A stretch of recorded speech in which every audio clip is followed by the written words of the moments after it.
आता पाहूयात काही मोठ्या घडामोडी।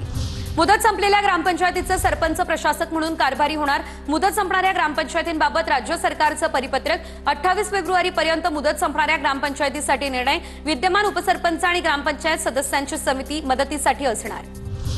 सरपंच संतोष देशमुख हत्या प्रकरणाची पुढची सुनावणी 6 मार्चला। आजच्या सुनावणीमध्ये आरोपी पक्षाला सर्व कागदपत्रांची पूर्तता करण्याच्या कोर्टाच्या सरकारी पक्षाला सूचना।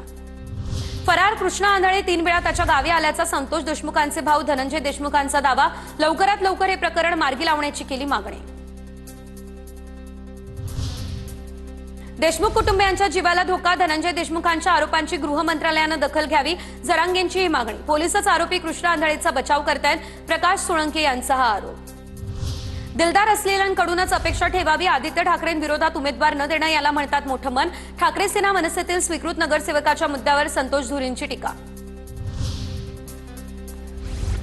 अर्थसंकल्पीय अधिवेशनही विरोधी पक्षनेत्या विनाच होणार। विधानसभेनंतर आता विधान परिषदेतील विरोधी पक्षनेतेपद रिक्त।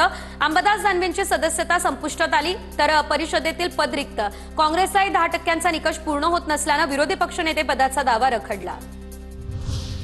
मुख्यमंत्र्यांना लव्ह जिहाद विरोधी कायदा करण्यासाठी विनंती करणार। मंत्री राधाकृष्ण विखे पाटलांची माहिती।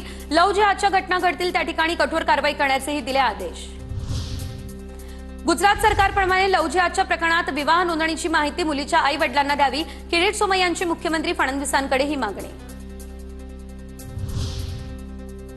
अहिल्यानगरचे माजी महापौर अभिषेक कळमकर यांच्यावरती 25 वर्षीय तरुणीकरण अत्याचाराचा गुन्हा। शाळेत नोकरी लावण्याचा आमिष दाखवून अत्याचार केल्याचा आरोप। अत्याचाराचे व्हिडिओ काढत ब्लॅकमेल केल्याचा देखील तरुणीचा आरोप। गुन्हा दाखल झाल्यानंतर अभिषेक कळमकर हे फरार।